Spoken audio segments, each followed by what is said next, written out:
Hi everyone, welcome back to Moments with Anastasia. Today I am joined by Josh McCartney, a speaker and communication coach who helps people build confidence and find their voices. Josh McCartney is well-known public speaker and sales coach based in Dubai. He actually delivered a TEDx talk on memory techniques and well known for sharing really practical tips to help people feel confident on stage. He's coached over 1,000 professionals and runs a coaching company called Thrive by JM. In this episode, we talk about confidence, fear, visibility, and what it really means to speak up and be by yourself. Josh, I'm happy to have you here. Welcome. Welcome on Moments with Anastasia. Yeah, so I was saying that I researched a little bit that you were 2 times TEDx speaker on memory techniques, right? Correct. And that you trained more than 1,000 people on how Easily. to speak on in public or online, or how to speak more freely. And I admire coaches like this because honestly, you're giving an open door to people to change their profession, to be maybe online as a business trainer, as a coach, or anybody. I mean, it's an amazing thing what you do. Thank you. It's very kind. You're welcome. That's why when I saw you, I'm inspired by you, and I wanted to know, like, how do you do that? How is your coaching techniques? So who you are behind all those titles, you know? So that's the reason I wanted to have a podcast today. And welcome. Thank you very much for coming. Welcome.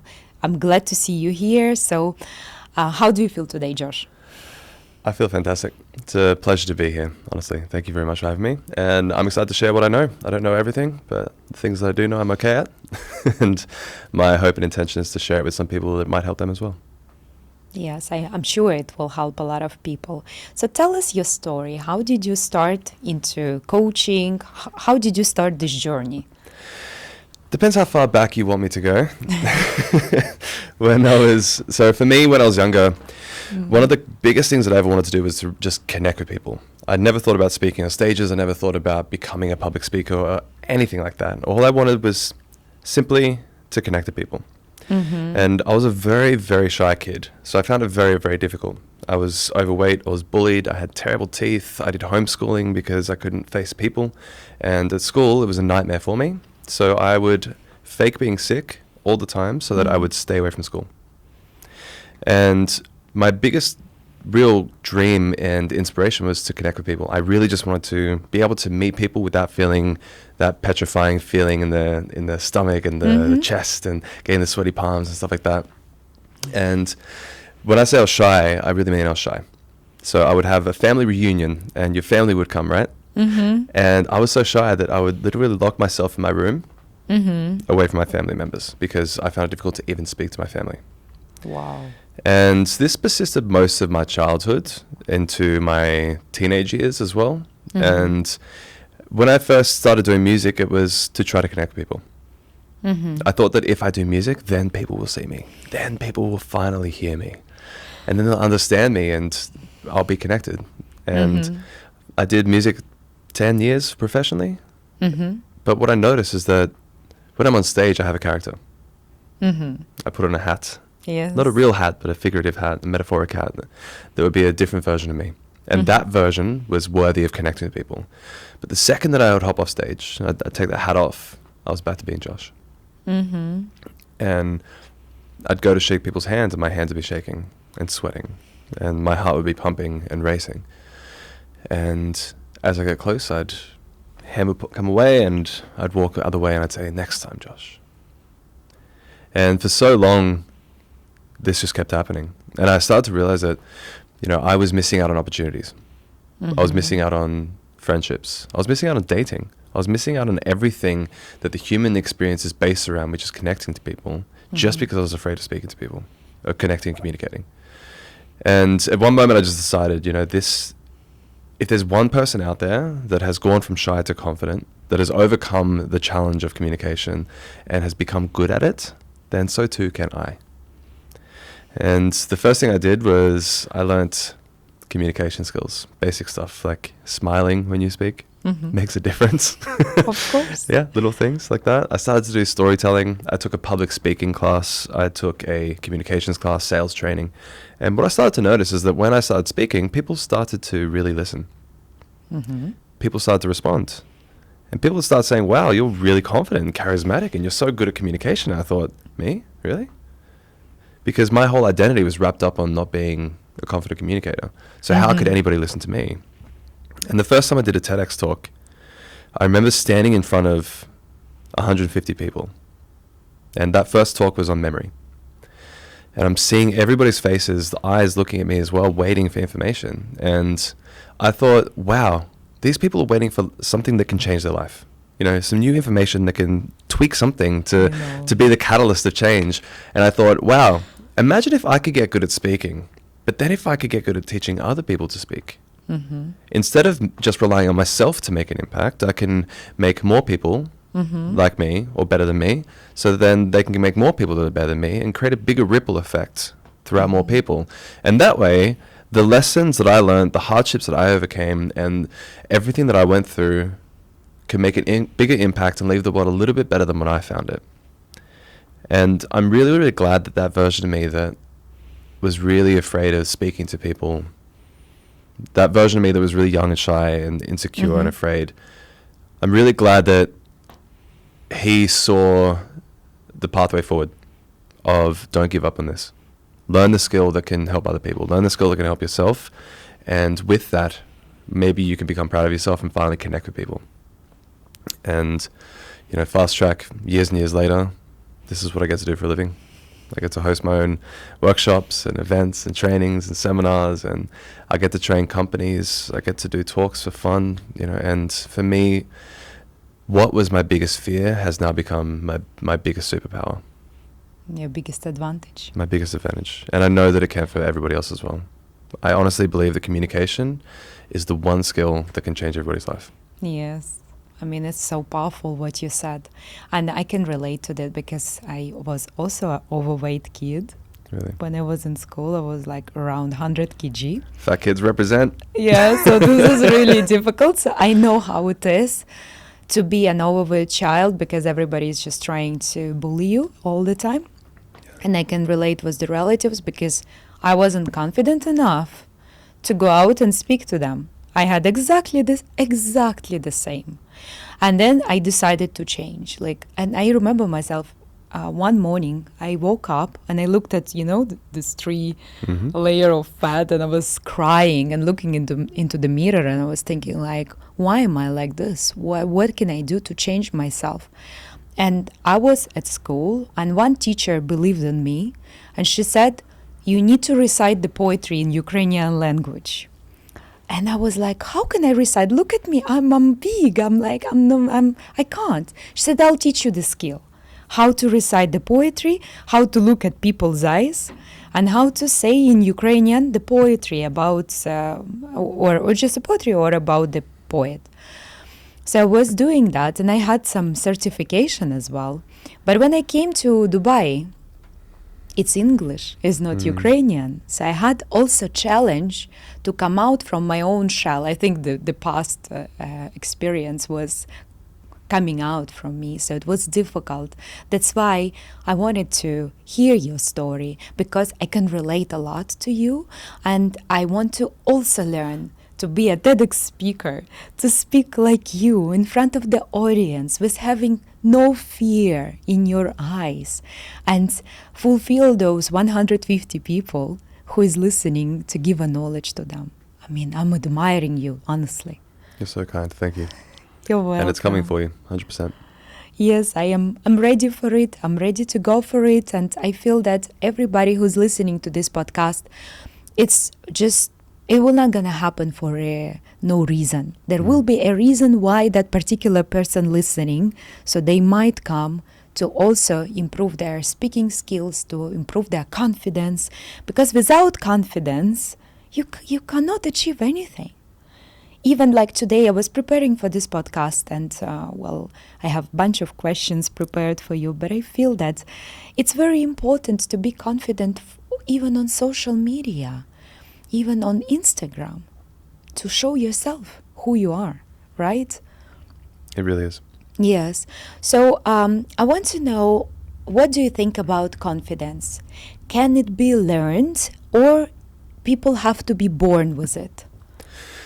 I want to reverse the question of what isn't confidence. What isn't confidence? It's just, or what even is confidence at the end of the day? It's just you've done something so many times it becomes easy for you, and you no longer have the fear. So we all have confidence in separate areas of life because we've done those things enough. When I was starting to learn how to ride a bike, I wasn't confident with it, but then I did it and I could ride a bike, and now I'm confident with it because my competence improved. The ability to do it got better and easier. When it comes to speaking, though, something gets weird for people. Yeah. Because the way that people deliver a message is connected with their identity of who they are, and they're expressing their internal belief systems about themselves through their physical body of who they express themselves as and show themselves to the world. So when people don't have confidence in speaking, it presents in their voice. It shows up in the way they deliver a message, and it's very obvious for people. We can read if people are confident based on basic stuff. We all know how to do it. We are all actually masters of communication. We just don't even know it. We're just doing it the wrong way. So they're unconfident based on some basic things. So in terms of tips, really quickly, if you want to feel more confident, everybody knows this, open your body up a little bit more. Breathe a little bit slower. Take more space in between speaking. Hold eye contact. Don't look at the ground. If you want to be more calm and collected, use gestures a little bit slower and more intentionally. Basic stuff. And when you start doing it, you get more confident because your competence improves. When I started taking public speaking classes, I learned how to tell a story. When I was first telling stories, I couldn't tell a story, so I wasn't confident doing it. And then I got good at storytelling, and now I'm confident with storytelling. You know, you have to go through the motions of being okay with not being perfect at something first, learning the skill, and having the safe space to be able to get better at it. And one of the compliments that I love in our Master Your Presence event is having a safe space to be able to not be perfect. And this is what I get over and over and over again, is that most people in their day-to-day life, they never get the chance to not be their best version or try to be the best version. When you have Master Your Presence, imagine you're going through a template for 3 days, you're going through different speaking formats and speaking formulas and language patterns, and you don't know them yet, right? And you hop in front of everybody and you speak. And you make a mistake. Oh no, you made a mistake. Oh no. And then you realize that nothing happens, and we reverse it and celebrate you attempting. We celebrate you doing it, and we get you to reassociate the feeling of speaking so that by the end of it, you feel confident speaking anyway. Because you've learned the skill and you practice so many times. The way that Alex Hormozy says it is to build irrefutable proof that you are who you say you are. Oh, wow. Do it enough times that it'd be unreasonable for you to be bad. Wow, that's so beautiful. You are who you are, right? Say that you are. You are who you say that you are. Yes. I mean, you see how fantastic it is, how beautiful, and what you do is amazing, because you take out from those people who are afraid, not confident. They have just a chance to speak up, right? Celebrate, to remove this shaking effect, shaking voice effect. Yes, it is common. Yeah. People don't have the ability because, unfortunately, we are surrounded by Instagram, by social media, by like formats and styles which might not suit to everybody. But we are told that this is the standard, right? And everybody is like, okay, so what am I supposed to do? I'm not slim enough. I'm not, I don't know, like beautiful enough. I don't have enough plastic surgery the way how she has. And people getting scared. And when you are scared, you are scared. You cannot talk in public. So tell us, like, how do you do it? What is your class about? Maybe just tell us in few words how it is going on. I'll try to fast track a 3-day training for you. Imagine by the end of 3 days, you're able to create your own signature talks. So talks like TEDx, for example. If you want to do a TED talk, you know the formula to do it. If you want to do a keynote talk, you have the formula to do it. And it's not just the information about how to do it, we do it. So by the end of the weekend, you have a 60 to 90 minute talk that you can hop up in front of any room, any crowd, and speak. And within that talk that you have, I call it the mother of all templates. Because most public speaking trainers, most public speaking courses that I've ever taken have just been tips on communication. You know, speak louder, okay, have more tonality, okay, use open body gestures and stuff like that. We go really, really deep into all of that. We just call that stuff context. Because all of that context, you have content and context. Context is all your stuff that you do and the reason why you're doing it. The content is what you're delivering. Yes. Now, when it comes to the context of the tonality pieces, the voice, your body language, your gestures, we also have how to hold the attention of the room, how to use the stage. Because if you turn a certain way on the stage, you either get attention from the audience or lose attention from the audience. If you stand in different sections of the stage, you're either gaining power or losing power. If you stand in other positions, you can create pain by standing there or create pleasure by standing there. The stage holds energy as well. So we go through that. Then imagine the way that you use your voice can hold attention. Just by the tonality. Wouldn't that be cool? Very cool. I like it. And then getting the audience to be nodding for an hour. Just absolutely nodding, saying yes in their head for an hour straight. It's incredible. So we go through everything that comes to public speaking, plus more than you'll ever learn anywhere else, because I've taken the courses. So when you have the right information mixed with guidance, structure, and a process that is repeatable, you have a skill over 3 days. And it's not a question of whether or not you will get better. I get everybody up speaking to the point where it's burnt into their brain, burnt into their body, and you can't leave the weekend as the same person. You just can't. Yeah, it works. I know. Yeah. This is transformative. Yes. And from your experience, why so many people have fear of speaking up? I don't know the full reason about it. There's different theories. My idea is that humans have a necessity to belong. Because in tribes, in bands, we're stronger together.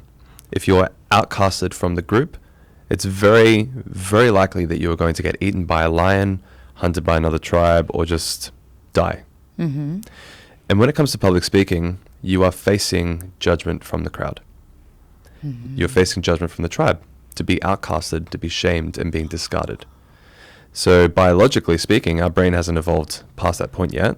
So when you're speaking in public, you are risking being offensive. You are risking being outcasted from your band and your tribe. So fundamentally, our body believes it can be dying because of that choice.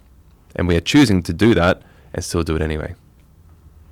So you are basically afraid of being judged by crowds. The judgment means that you might die. You might die, yeah. So people use a simpler way to go just to die rather than going and speaking, yeah? Yeah, 76% of people would rank the fear of speaking above the fear of death. The term is called glossophobia. And most people, like 76% of people have it. Wow. They prefer to die than do public speaking. Yeah, so you have a lot of customers. The reason why it's so powerful, though, if you do it and you become instantly a leader and a speaker, is because of this reason. If you do public speaking, instantly people think that you are an expert or a leader. It's insane. You do one speech, just one, in front of a crowd, and people will look at your social media and be like, wow, they're doing well. Wow, they're so brave. Wow, they're a leader. I will listen to them. Just the fact of being on the stage makes you a leader instantly. It's so cool to watch. Wow. I can't wait to start your class, honestly. Let's go. I can't wait. I want to have this power of attention, a technique, and TEDx technique, and all the techniques. I want everything. It's just funny because it works.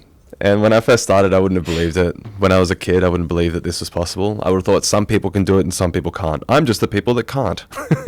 But as you start to develop the skill and you do it, and even from the beginning when you do some question raises, some enrollment pieces, and people respond, and you're like, what?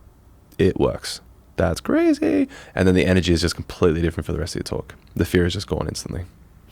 So, question here for you. When you were in that stage, when you were feeling that you need to change something in yourself, right? When you were not strong enough, not confident enough, what was that switch which made you see that light out of the tunnel? You mentioned it today that I saw the light out of the tunnel. I'm a very big believer that either people need immense pain or immense pleasure to change. And typically people will only change when it's too painful to stay the same. Mm-hmm. Unfortunately for me, it was the too painful to stay the same. Because we have something called the cycle of change, where you start to get sick of the way that you're feeling, and you start to see a little insight and an idea about something to change, and you get to a moment where the universe tests you or something tests you and you have an ability to make a change. And if you don't, you just go back to the same pattern. It starts again, you become comfortable, and then you get to the point where you get uncomfortable and then you change again. Or you don't change again, sorry, it repeats on cycle like that. And that cycle kept going for long enough where I kept getting sick of my position, that other people were getting more opportunities than me. They weren't even as good as me, but they were getting further than me. And I'd see this happen over and over and over again. And I decided, I would say to myself that I would be the next person for this to happen to. And then an opportunity would come up and I wouldn't take it again. And then I'd be laying down in bed the next day thinking like, oh, what if I took that? Where would I be? And I can remember there was an opportunity to do this talk, and it wasn't even a big talk. It was 30, 40 people or something like that.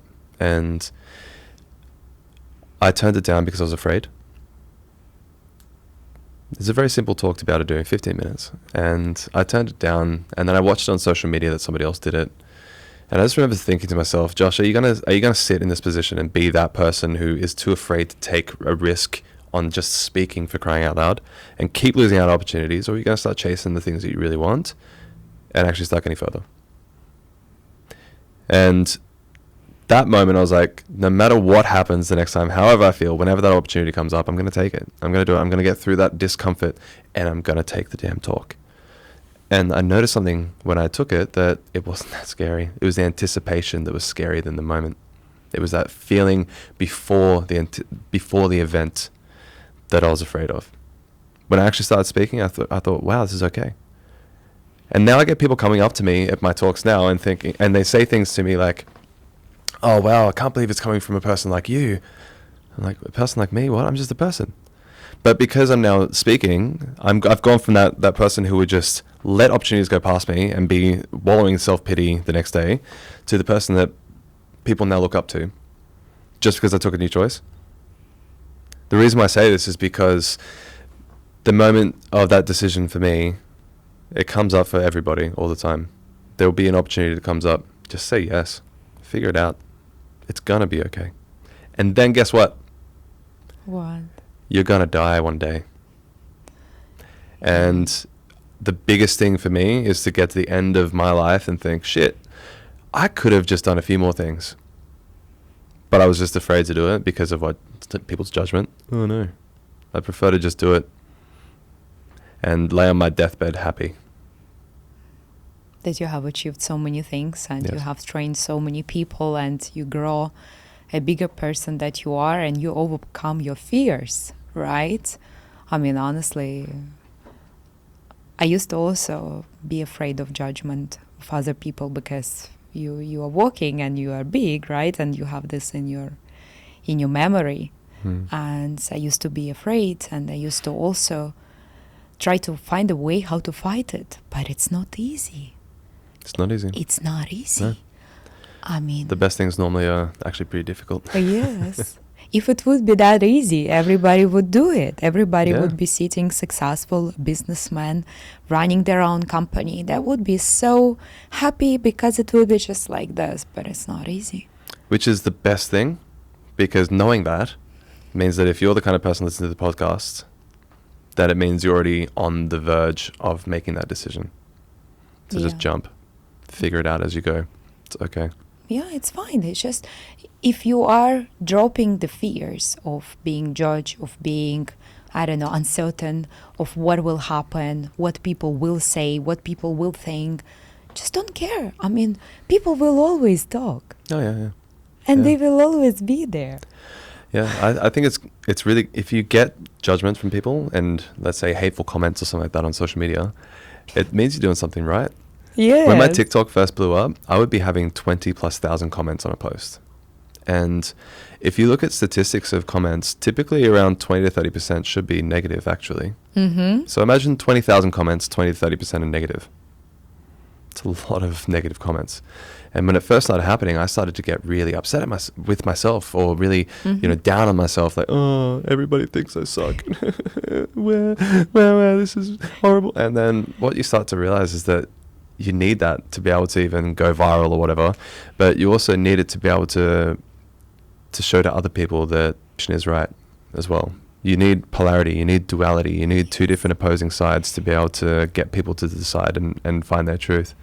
And I get really good at tuning out those comments and tuning out those negative thoughts. And now I don't care. I actually look for people to put negative stuff on my posts, because then I know I'm doing something good.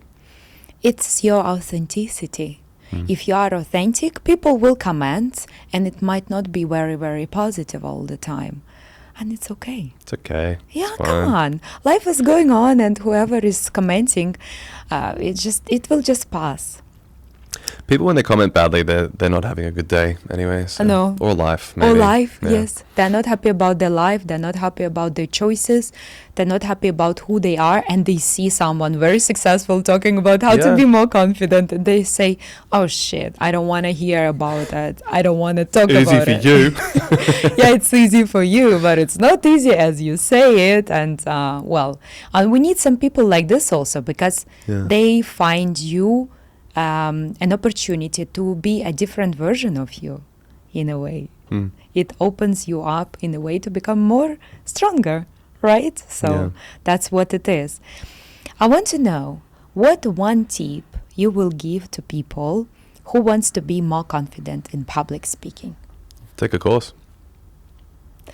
Okay. Take my course if you would like. That'd be awesome as well. I love helping people and seeing their transitions.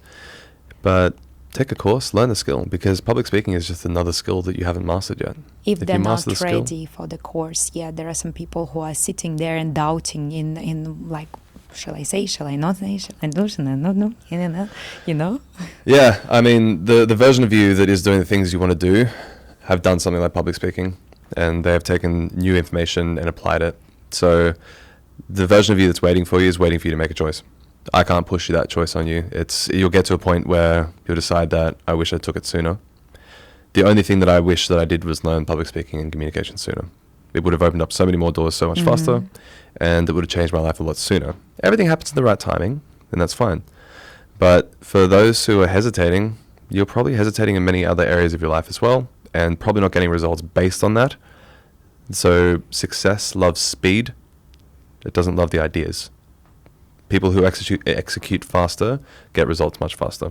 So wherever you are, just make the choice, take the dive. It's like, when you go to jump into a pool, yeah, when you dip your toes in the water, it's really cold, you're like, oh no, and then you got to put your foot in, you're like, oh, this is cold, and then you go down to your shins, and you're like, oh, this is freezing, and then down to your knees, you're like, oh, this sucks, and that whole lead up process, you're extending the pain the whole way through, and then you finally get above your waist, and you're like, oh, that area is really freezing, and it comes up to your chest, and you're like, oh my god, that's cold, and then it gets up to your neck, like, oh, I can't breathe, and then eventually you stay there, and you slowly try to warm up, and then it's like, oh no, I've still got to do my head. That process took a lot of time. But those people just jump in and then it's fine in a couple of seconds? Yeah, because it's so fast. Make the choice. It's the anticipation, it's the lead up to making the choice that's scarier than the actual thing itself. Sometimes it's not easy to make the choice when you have a lot of doubts in your head. Of course. Yeah, that's why people who are successful make decisions really fast. That's strong, by the way. Mm. Yeah, because when you sit there and doubt for a year, like even for my example, just giving you my example, I started podcasting end of March. Wow, well done. Yeah, and I have done, thank you very much. And I have done so many episodes now. And I understood that if I would be doubting myself that time, end of March, I would not have anything right now. Yeah. And when you work hard, opportunities open up to you. is, and I have an opportunity, me, who was there, you remember, a little girl who Yeah. was, I was explaining to you, sitting with someone who is training so many people, someone who was a TEDx speaker, right? So this is an honor for me, and be confident enough to speak to you, to look into your eyes and talk. It's a big courage, trust Amazing me. for you. Well done. So You you're should really right. be proud of yourself as well. Thank you very It's much. very beautiful. Thank you so much. You are so right that you just need to make that choice. Just do it. Just be there and do it for people and do it for yourself. And some people, I'm surprised, some people don't even know what they want in their life. Most people just waver. They Yeah. walk around aimlessly most of their life. They don't know what they want. I had a vision board event recently. I had a lady, she does a frame with a video, and it's very interesting because she creates a frame for you with a video, with a version of you which already achieved all things you want. And she told me, most of my clients, they come to me, they don't know what they want. I'm Yeah. saying, how can I make a video for you if you yourself don't know what you want? How? And they cannot make a choice because they simply have no certainty, no clarity Yeah. whatsoever. It's a very powerful point, actually. Most people don't know what they want, which is why in the start of our events we go through goal setting. And we had one lady, Rasha. She was in 2 events of mine now. One was back in May, and one was 6 months afterwards. Mhm. And she made a point after the goal setting exercise to say, just by the way, everybody, I came here 6 months ago, and in the last 6 months, I achieved over 70% of the goals that I wrote down from this last event that I never thought were possible. Just by being clear on what you want is already half the battle. Most people don't even know what they want. And the how is 5% is the actual tactics, is how. The how is actually very simple for most things. It's the what, why, and then becoming the person who can achieve it. That's the hardest part. The identity level, the mindset, the paradigms, the beliefs, that's the hardest part. And even I have this all the time as well. I still have areas in my life where I'm going to next levels, which I need to become a new version for and a new identity to become. But because I've had to shift that so many times, I know the process. Yeah, because you were up and down kind of thing. You know Yeah. how it was when you were there and you don't want to be there anymore. So you tend to go up. It's uncomfortable. Change is uncomfortable. The hardest part is shifting identity. And what I mean by that is when I was a singer, trying to become a coach, a trainer, a speaker, I was so used to saying to people when I'd meet them that, yeah, I'm a singer. That's what I do. When I first started saying, yeah, I'm a coach, or yeah, I'm a trainer, I'm a speaker, it felt like my whole body was disagreeing with me when I was saying it out loud. I'd be like, I'm a speaker. It just didn't agree with me because my identity was wrapped around being a singer. And so it took years to be able to shift that identity. And this is why habits are very hard to create. Behaviors are very hard to change for many people. It's because they don't start at the identity level. They start at the behavioral change. And that only lasts a certain amount of time because they don't believe that they are who they say they are. So if you want to get to a new level of life, you need to become somebody who does that. If you want to be the kind of person who gets success, it's probably unlikely that you're going to be at a pub drinking at 12 p.m. on a Monday, Tuesday, Wednesday, Thursday, Friday, Saturday, Sunday. It's probably very unlikely that that's going to happen because it's not typically the kind of person who is successful. So if that is your identity, what does the person who is successful in whatever category you want to get good at, what is it that they do that you can start implementing and become that person? How can you believe that you are already that person? That's the game. And once you understand how it works, you can be successful. Oh, the how's easy. That's the easiest part. Yeah, but The speaking stuff I can teach you in 20, 30 minutes. It's not that difficult. It's the becoming part, which is hard for many people. Changing that identity which you want it to be, speaking is easy. I mean, it's beautiful. Wow. Honestly, to change your identity from where you are today to where you are, and 100% you need to know where you want to go to. What is your goal? I mean, it's brilliant. And I wanted to relate because I have so many people reaching out to me on social media saying that my content inspired them, my content give a lot of push to them. And I believe that a lot of people out there who is watching us today, they're also not confident and they're triggered by so many different styles, so many different standards. What can you give advice to them? What can you say from your side? If you're getting triggered, this is something I've been working on a lot because I've been taking a leadership training, which goes for the period of 1 year.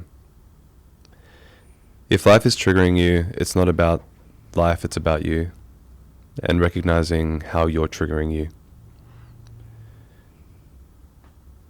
When I see people who are more successful than me in different areas that I'm looking to get better at, it still does sometimes hit me and trigger me, but it doesn't make me sit there in self-pity anymore, where I would sit there and be like, oh, they're so much better than me, I'm not good enough.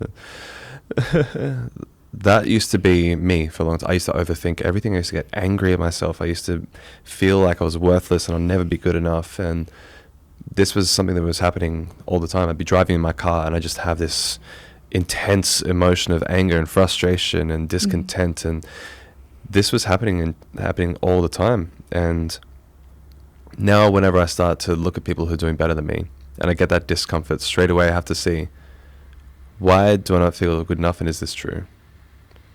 If they're doing those things and they're getting those results, what can I start doing to get the results that I want?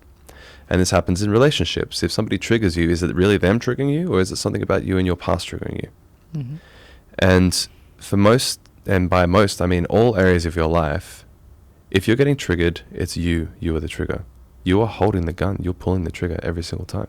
But you're shooting somebody else with the blame and putting the accountability onto them. So for me, I believe that true accountability and taking full responsibility for every emotion that you have, that will start to help you. Most people won't do it. But if you can say, I'm sorry, I don't agree with the way that you did this. This makes me feel like this. Mm-hmm. Or, I shouldn't have said that, I shouldn't have done that. Yeah, I'm sorry for being angry. It's actually because I'm hurt about this, and this is what it made me do, and I'll work on that trigger for me because I don't want it to affect us. It's just voicing out what you feel is the key to your success. Yeah. And when you can start tracing the communication in your own head, it starts to shift everything. Your triggers are just obvious then at that point. I can trace my emotions very, very quickly now, because I used to be very, very consistent at blaming other people for my mishaps and my misfortunes. And now if somebody I like or love doesn't do something that I like or love, then I look at me, not at them. And I explain what it does for me. And then they have the choice whether or not it's worth changing for them. And if, let's say that a friend or something doesn't change and you're going two separate pathways, that's okay as well. Yeah. It's all okay. But work on you. You're going to get better results from the world if you work on you than if you try to change the world. I'll try to say something not pleasant to someone, or just citing somebody else. Yeah, I'm a big believer in staying silent when it doesn't need to be said. Yeah, it's recognizing context. In communication, context is one of the biggest keys. Recognizing when, why, and if things need to be said or done, and what's the purpose of it, for the sake of what. The point of communication is to produce a result. So what is that result? What are you working towards? Let's say you're in a relationship. Does your communication help or harm the relationship? And are you trying to help or harm the relationship?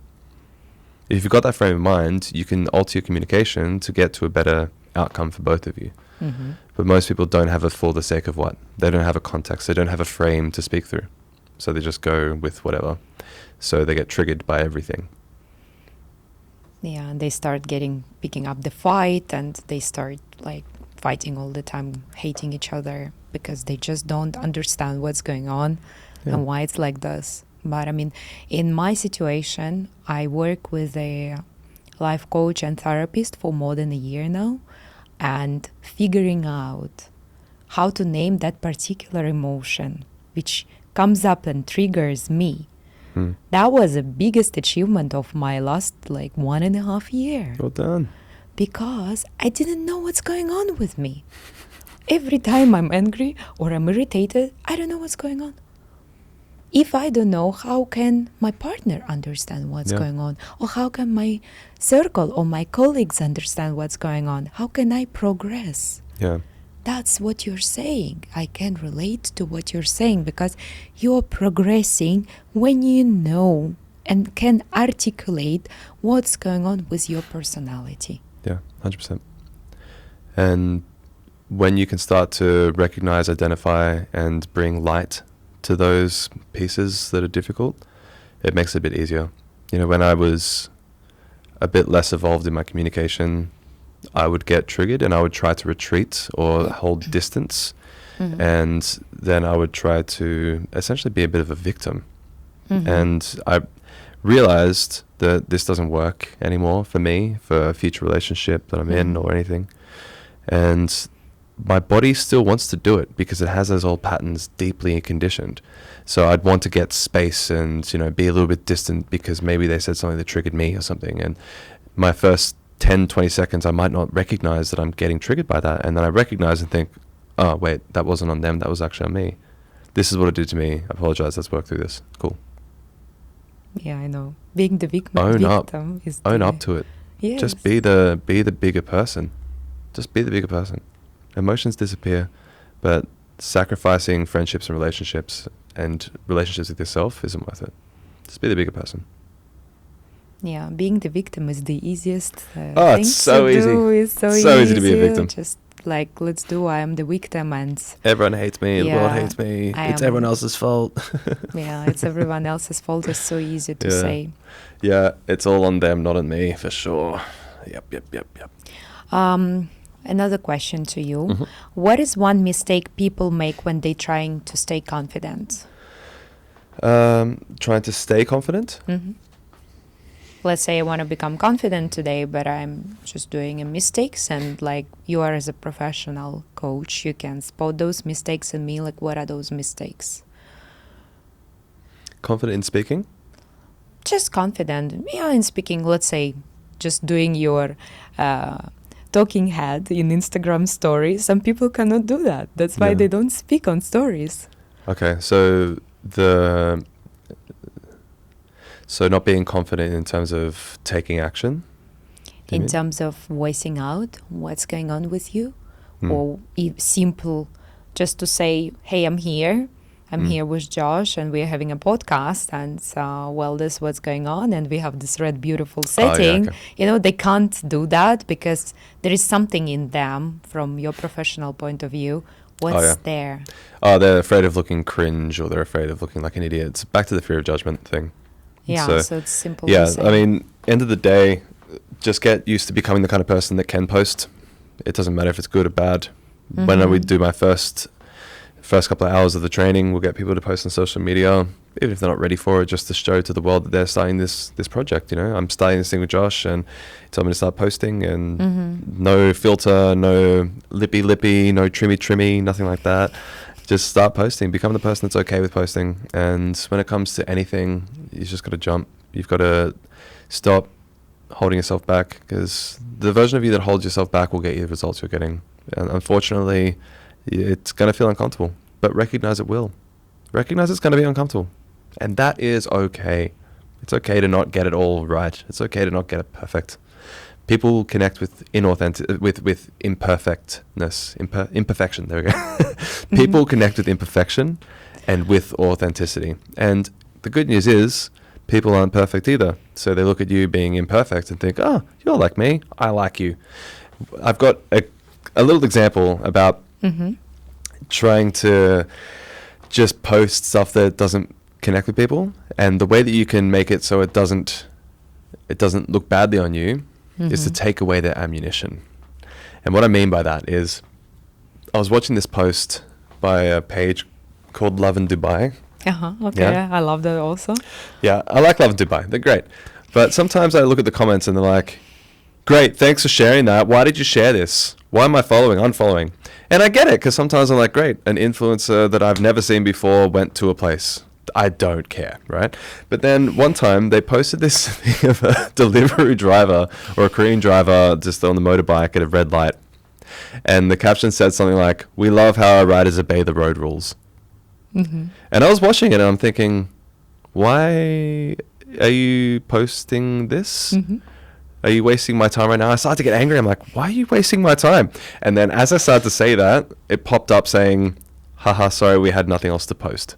And I saw that, I was like, yeah, fair enough. Cool. I like you now. And it started to connect with me in the idea of public speaking. If you're really, really nervous and you make a mistake, say it.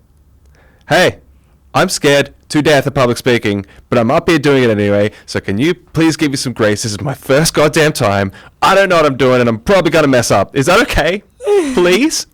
And people will want you to succeed. They genuinely do. And they'll start being like, yeah, amazing. Mm-hmm. And it's okay. What you start to realize is the audience is actually on your side. But if you take away the ammunition, instead of trying to pretend that you've got it together, then they're on your side.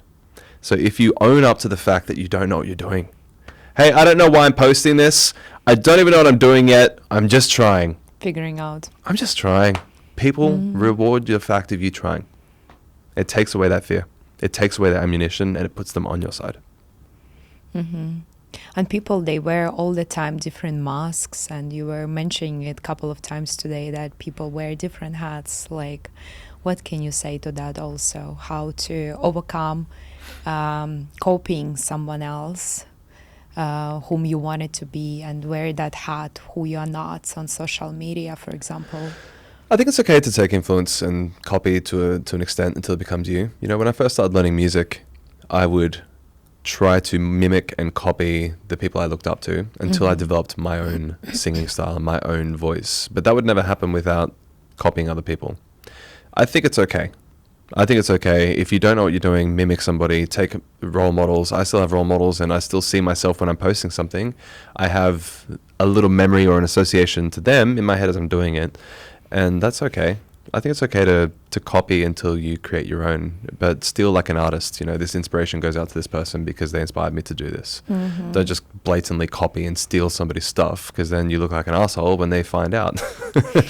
And it's okay to not know who you truly are yet when you try to show up online. You'll know that by doing it so many times that you'll be okay with not doing it like somebody else, and you'll want to try out different things. But that's the process of trial and error.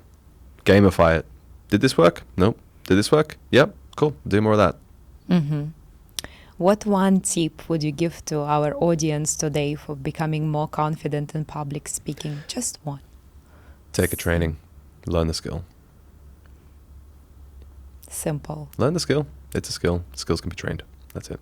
Yeah, it cannot be just, you cannot just be there with it. You have to train it. Yeah, I mean, if you want to become a driver on the roads, you've got to take a test to become and do the hours to become a licensed driver.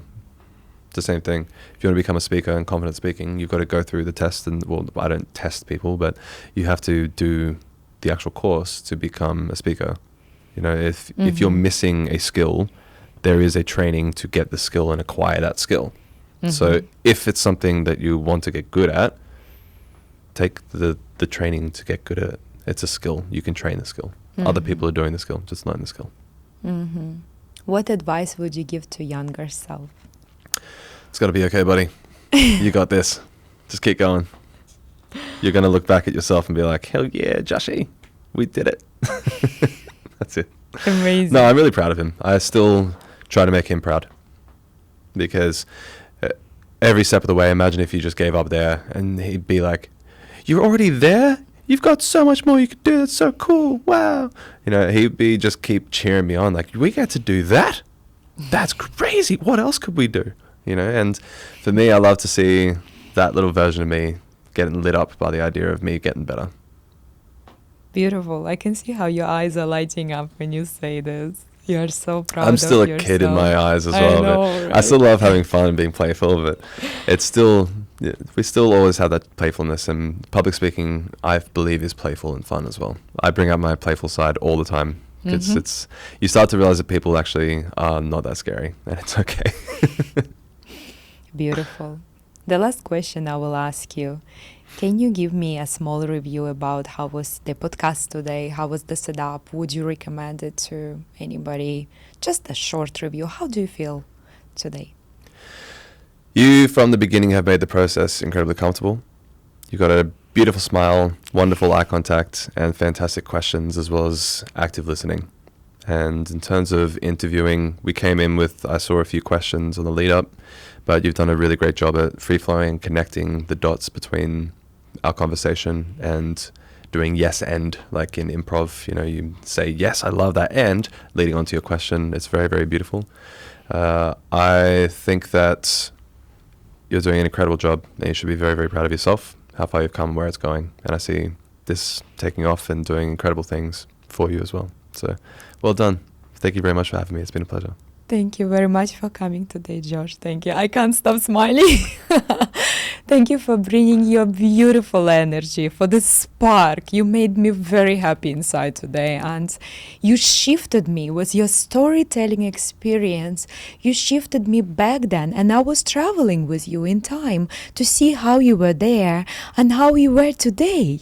And I'm so proud of you for your achievement, and I wish in 2026 best of luck for your business, best of luck for you, who you want to become with your new goals, new sets, new everything. I really want for you the best, the best. Same to you. Thank you very so much. Thank you Appreciate for coming today. Thank you so much. My pleasure.